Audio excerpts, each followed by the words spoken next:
जय हिंद दोस्तों। आज हम आपको फिजिक्स के इस वीडियो में क्रॉस प्रोडक्ट या वेक्टर प्रोडक्ट के गुण में पांचवें गुण की बात करेंगे, जो कि बहुत बहुत इंपॉर्टेंट है। लंबकोणीय एकांक वेक्टरों का क्रॉस प्रोडक्ट। अगर लंबकोणीय एकांक वेक्टर हैं तो उनके क्रॉस प्रोडक्ट कैसे निकालते हैं, आपको पता होना चाहिए। पिछले वीडियो मैंने आपको क्रॉस प्रोडक्ट के बारे में बताया था। क्रॉस का मतलब होता है जो मैथमेटिकल गुणा होता है, क्रॉस का चिन्ह होता है, उसी को हम लोग क्रॉस कहते हैं। तो लंबकोणीय एकांक वेक्टरों के बारे में आप जानते होंगे, जैसे कि मैंने पिछले वीडियो में आपको बताया था। लंबकोणीय एकांक वेक्टर, ये मैं एक बार बता दे रहा हूं आपको फिर से। 3 एक्सिस लेंगे, आपको पता होना चाहिए एक्स वाई और जेड।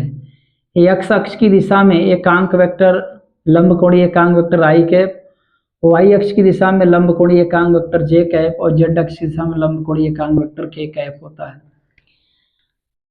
इन तीनों में से किसी भी दो एक्सिस के बीच बात करें, अक्ष के बीच बात करें, तो 90 डिग्री का एंगल बनता है। तो अगर हम कहें आई कैप जे कैप के बीच कितना एंगल बनेगा, जे कैप के आई कैप के बीच कितना एंगल बनेगा, आप देख रहे हैं आई कैप जे के कैप या के कैप जे कैप के बीच कितने अंश के कोण बनेंगे। कोण सामने हैं, आपको दिख रहे होंगे 90 डिग्री के बन रहे हैं। तो चलिए हम आपको लेकर चलते हैं लंबकोणीय एकांक वेक्टरों के क्रॉस प्रोडक्ट की पास लेकर चलते हैं, किस प्रकार से लंबकोणीय एकांक वेक्टरों का क्रॉस प्रोडक्ट निकालेंगे। पिछले वीडियो मैंने एक चीज बताया था, आपको देख लीजिए, तो आपको ये वीडियो बहुत बढ़िया लगेगा, आपको समझ में भी आएगा। जैसे मैं कह दूं vector A cross vector B is equal to vector B cross vector A होगा कि नहीं होगा, तो आप बताएंगे होगा जरूर, लेकिन एक के पहले माइनस लगाना पड़ेगा। चाहे आप इसके पर लगा, चाहे इसके पर लगा दीजिए आप माइनस। क्रम बदल कर आप लिखेंगे तो माइनस लगाना पड़ेगा, ध्यान में रखिएगा। चाहे इसके पर लगाएं, चाहे इसके पहले।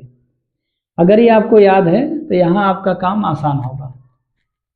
तो चलिए शुरू करते हैं।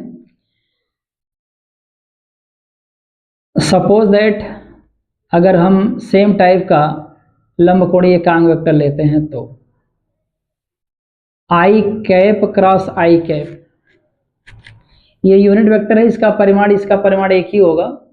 1 into 1 साइन आप लगाएंगे, सेम वेक्टर है इसलिए कोण 0 लेंगे।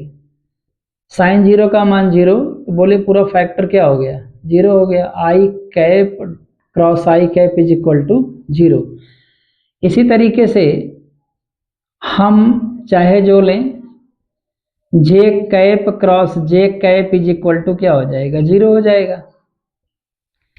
के cap cross K cap is equal to क्या हो जाएगा, 0 हो जाएगा।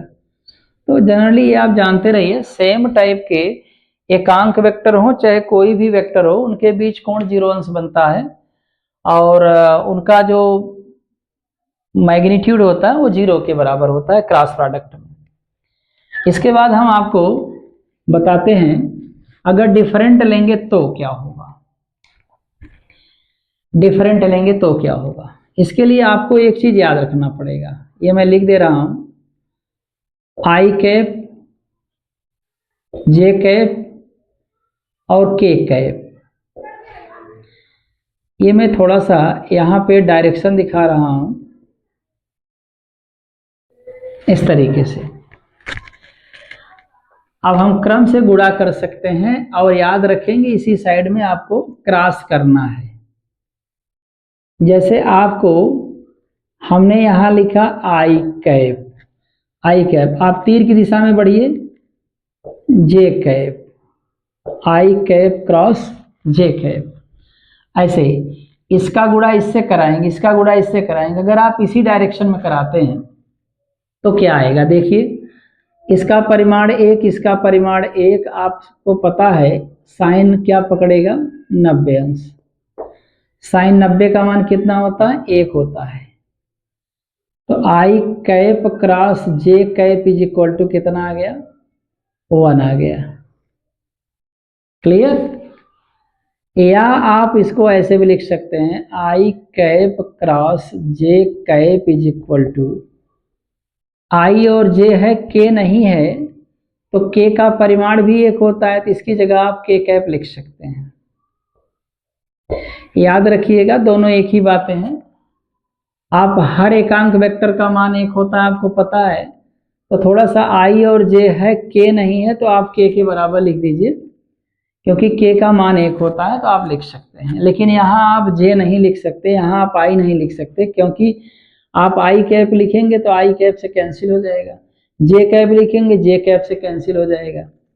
अगर यहाँ लिखते हैं तो आपका गलत हो जाएगा, मतलब आई कैप क्रॉस जे कैप बराबर एक है, तो एक की जगह आप के कैप लिख दीजिए। इसके बाद अगर इसी प्रकार चलिए से आगे बढ़ते हैं। जे कैप क्रॉस क्या लिख देंगे, के कैप, देखिए इसका गुणा इससे कराओ, बराबर कितना आएगा, एक आएगा, या बराबर क्या आएगा, जे के है क्या नहीं है, आई है, आई कैप लिख दीजिए। अलग लाइन में लिख दीजिए, चाहे बराबर करके आप आई कैप लिख दीजिए, कोई फर्क नहीं है।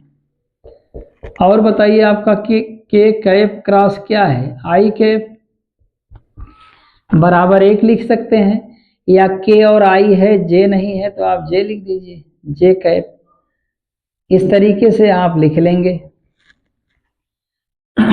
अच्छा, इसी का उल्टा करते हैं हम, आप देखिएगा, इसी का उल्टा करते हैं।